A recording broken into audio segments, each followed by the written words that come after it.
Shalom and welcome to Beit National Park. You are now standing at the junction of what were the major streets of the ancient city of Scythopolis, Nysa. In front of you, looking south, stretches Palladius Street, which led to the main theater of the city. Looking left and eastward is Sylvanus Street.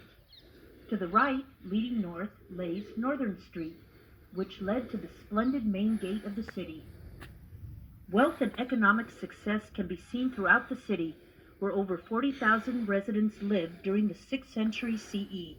All over the Roman Empire, cities were built symmetrically and had a similar design. Thus, a civilian or Roman soldier arriving at any city that was part of the empire could easily find his way around what was a familiar environment. Beit Shan, however, was built on a complex terrain that had to take many architectural needs into consideration. For example, proper drainage and construction around streams. That is why the streets are not perpendicular to each other, as was the usual arrangement, nor are the public buildings parallel to the streets.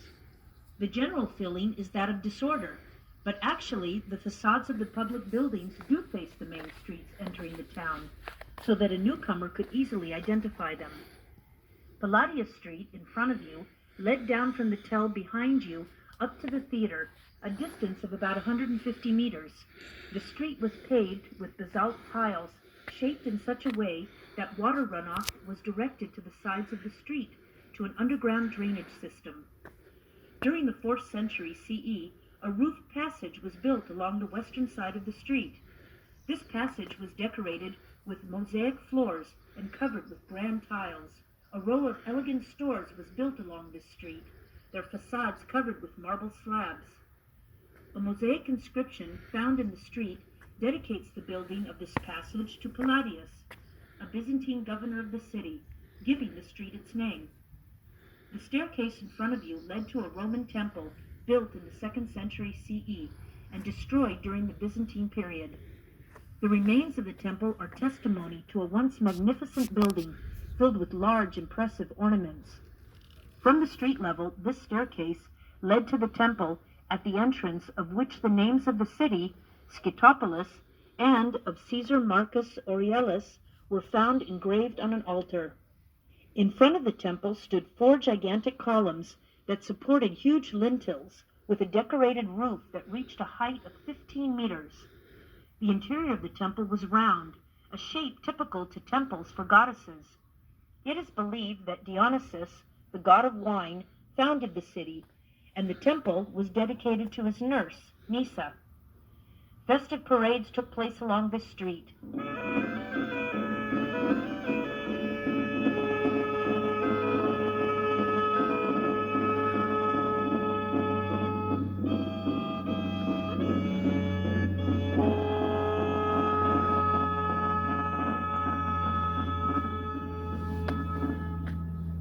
Starting from the theater and reaching their climax here by the temple in front of the tell.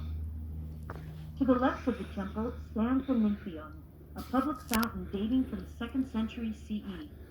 In the center of the fountain was a round niche with a stage. Behind it was a 2-story wall that was beautifully adorned. The water from the fountain flowed to a pool along the street and supplied fresh drinking water to the residents of the city. The road to your left is Sylvanus Street, with its richly designed pavement, another theater hall, and more ostentatious buildings.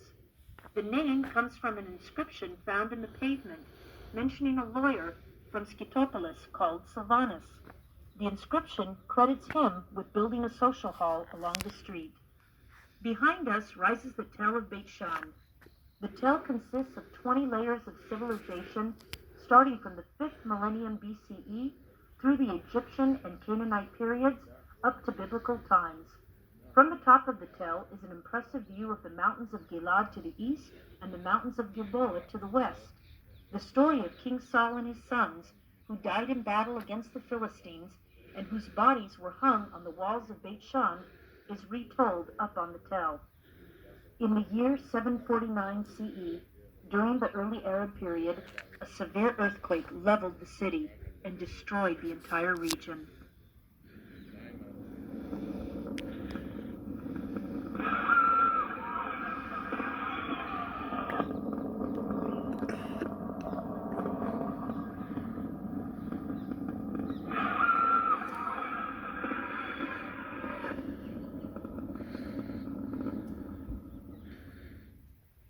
position in which the columns lay today has frozen the horrible moment in time that brought an end to the existence of Beit Shan.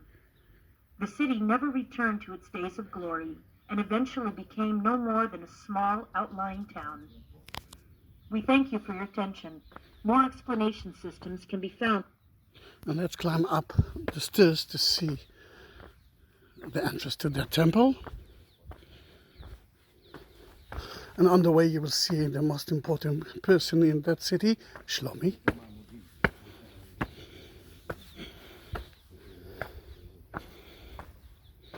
See, the base of it was made of basalt stone. And as they said, it's kind of a round shape. Entering the temple was not allowed. People could see it from the outside. I'm talking about Roman temples. And you can see Palladius Street. And the Agora, which is the market.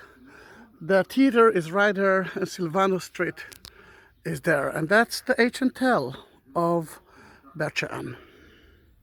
It's November 10, 2020. You are my tourist. Subscribe my channel. Be with me. And let's on top you will see a link that through it you will see a playlist of all the videos of Beit Shan that I prepared today. Then subscribe my channel. Be my tourist. And send it to everyone who loves the Holy Land. See you. Bye bye. Beit Shan, Israel.